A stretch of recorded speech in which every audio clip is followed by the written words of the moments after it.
So hello friends, welcome back with my new video. आज की इस वीडियो में हम तत्कालीन सामाजिक एवं राजनीतिक पृष्ठभूमि के संदर्भ में भक्ति आंदोलन का विश्लेषण करेंगे।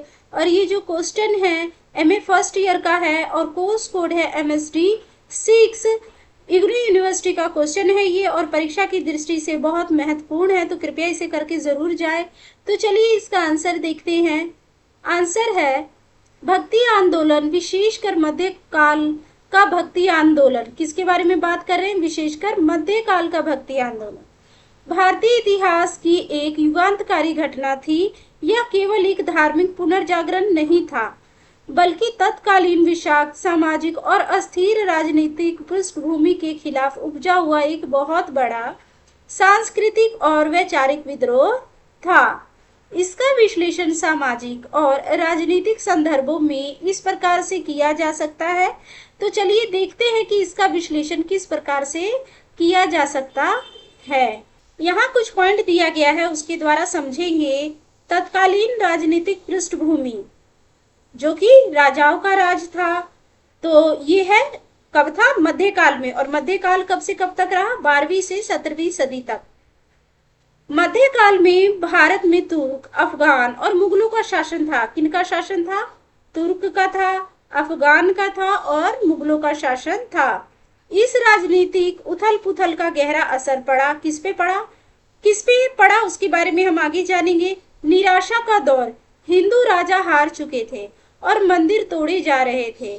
ऐसे में दुखी और हताश जनता के पास भगवान की शरण में जाने के अलावा और कोई रास्ता नहीं था। जो हिंदू राजा थे वो हार चुके थे और कई मंदिर जो थे तोड़े जा रहे थे। ऐसे में जो दुखी और हताश जनता थी वो किसके पास जाती? क्योंकि राजा तो पहले ही हार चुके थे।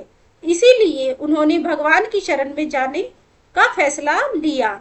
इस्लाम की चुनौती, इस्लाम धर्म एक ईश्वर और सब बराबर है की बात करता था। उस समय क्या था? इस्लाम धर्म जो है एक ईश्वर और सब बराबर है की बात करता था। इसकी बराबरी करने और हिंदू समाज को बिखेरने से बचाने के लिए भक्ति संतों ने भी ईश्वर के एक रूप पर जोर दिया और छुआछूत का विरोध किया। अब हम पॉइंट नंबर 2 देख लेते हैं। पॉइंट नंबर 2 है तत्कालीन सामाजिक पृष्ठभूमि, यानी कि समाज की क्या हालत थी उस समय, इसके बारे में जानते हैं। उस समय समाज जाति पाति, रूढ़ियों और दिखावे में जकड़ा हुआ था। कैसा था? जाति पाति और रूढ़ियों में जकड़ा हुआ था। भक्ति आंदोलन ने इन बुराइयों पर सीधा हमला किया। भक्ति आंदोलन ने क्या किया? इन बुराइयों पर जो है सीधा प्रहार कर दिया। अब इसको भी कुछ पॉइंट के द्वारा समझेंगे।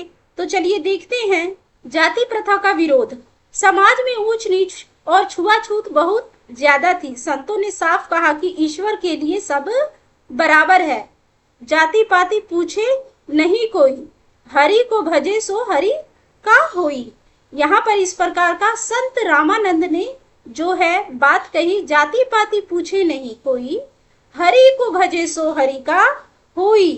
अब देखते पॉइंट नंबर 2, दिखावे और कर्म कांडों पर चोट।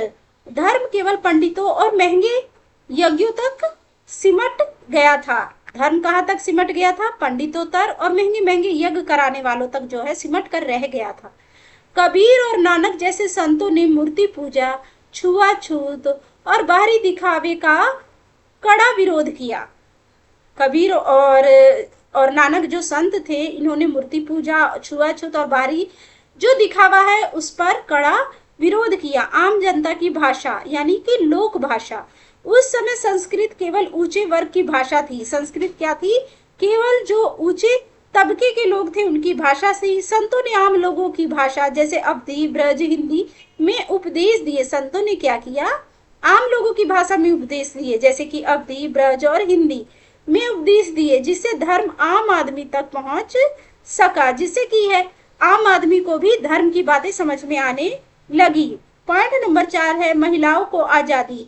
मीराबाई जैसी महिला संतों ने घर, परिवार और समाज की बंदिशों को तोड़कर भक्ति का रास्ता चुना, जिससे महिलाओं को समाज में एक नई पहचान मिली।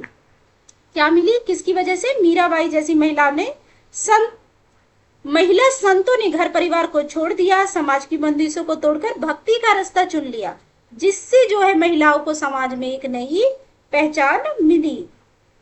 अब निष्कर्ष क्या निकलता है इसके बारे में जान लेते हैं।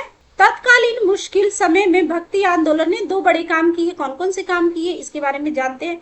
निर्गुण संतों जैसे कबीर, रईसात ने समाज की कमियों को दूर कर बराबरी लाने की कोशिश की। और सगुण संतों ने क्या किया, जैसे तुलसीदास और सूरदास ने हताश हो चुकी जनता को भगवान के रूप यानी कि राम और कृष्ण से जोड़कर जीने की नई उम्मीद दी। यह आंदोलन तलवार के बल पर चलने वाली राजनीति के खिलाफ प्रेम और समानता की सबसे बड़ी क्रांति थी।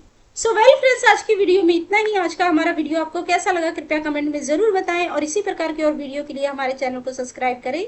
धन्यवाद।